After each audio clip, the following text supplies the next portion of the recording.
हरे कृष्ण। रक्षाबंधन हिंदू संस्कृति का एक पवित्र और स्नेह से भरा हुआ त्योहार है जो भाई बहन के अटूट प्रेम और सुरक्षा के संकल्प का प्रतीक है। इस दिन बहनें अपने भाई की कलाई पर रक्षा सूत्र बांधकर उनके सुख, स्वास्थ्य और लंबी आयु की कामना करती है और भाई अपनी बहनों की रक्षा का वचन देते हैं। रक्षाबंधन की कथा महाभारत भगवान कृष्ण और द्रौपदी, राजा बलि और भगवान विष्णु जैसे अनेक प्रसंगों से जुड़ी हुई है, जो इसे और भी धार्मिक और सांस्कृतिक महत्व प्रदान करती है। जीवन अमृत चैनल की ओर से आप सभी को रक्षाबंधन की हार्दिक शुभकामनाएं। भगवान आपके रिश्तों में सदा प्रेम, सम्मान, अपनापन बनाए रखे और आपके जीवन में खुशियों की अमृत हमेशा बरसाते रहे। आइए अब रसपान करते हैं रक्षाबंधन से जुड़ी कथाओं का।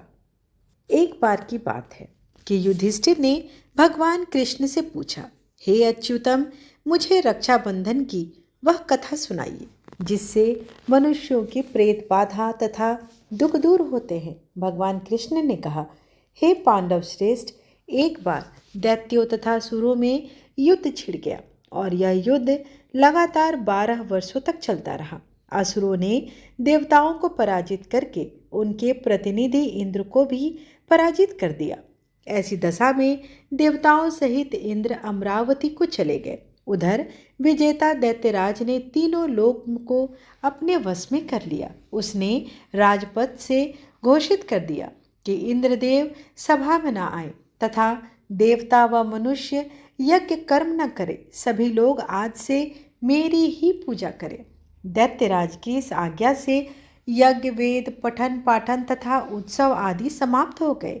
धर्म के नाश से देवताओं का बल हटने लगा।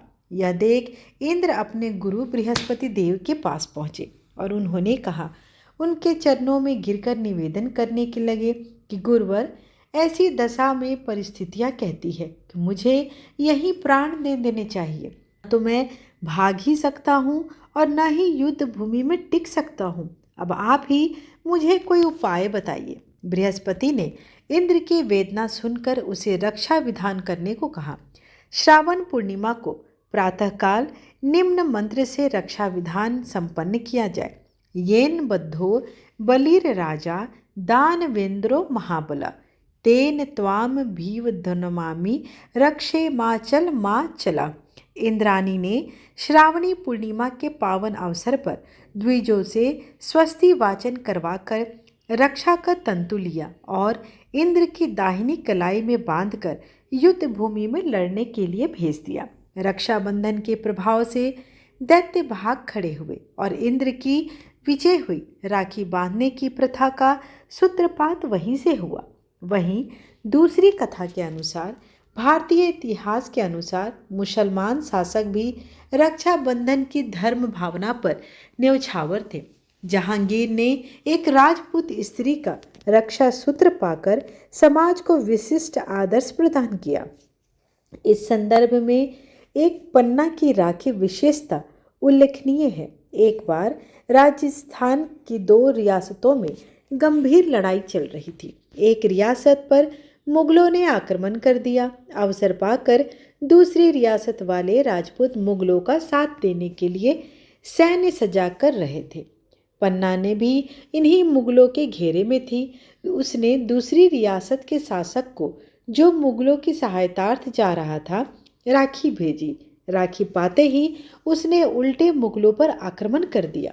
मुगल पराजित हुए। इस तरह रक्षाबंधन के कच्चे धागे ने 2 रियासतों के शासकों को पक्की मैत्री के सूत्र में भी बांध दिया। वहीं तीसरी कथा के अनुसार, एक बार श्री कृष्ण के हाथ में चोट लग गई तथा उससे खून की धारा बह निकली। यह सब द्रौपदी से नहीं देखा गया और उसने तत्काल अपनी साड़ी का पल्लू फाड़कर श्री कृष्ण के हाथ में बांध दिया, जिसके फलस्वरूप खून बहना बंद हो गया। कुछ समय पश्चात जब दुशासन ने द्रौपदी का चीरहरण किया, तब श्री कृष्ण ने चीर बढ़ाकर। यह प्रसंग भी रक्षाबंधन की उत्पादितता के बारे में बताता है।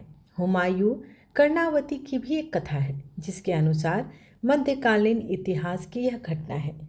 चित्तौड़गढ़ की हिंदू रानी कर्णावती ने दिल्ली के मुगल बादशाह हुमायूं को अपना भाई मानकर उनके पास राखी भेजी थी। हुमायूं ने रानी कर्णावती की राखी को स्वीकार किया और समय आने पर रानी की मदद करके गुजरात के बादशाहत भी उन्हें वापस की। रक्षाबंधन का यह पर्व केवल रिश्तों को मजबूत नहीं करता है, बल्कि इसमें निहित प्रेम, विश्वास और त्याग की भावना हमें जीवन भर जोड़कर रखती है। यह त्योहार भाई बहन के पवित्र बंधन का उत्सव है जो समय के साथ और भी गहरा हो जाता है।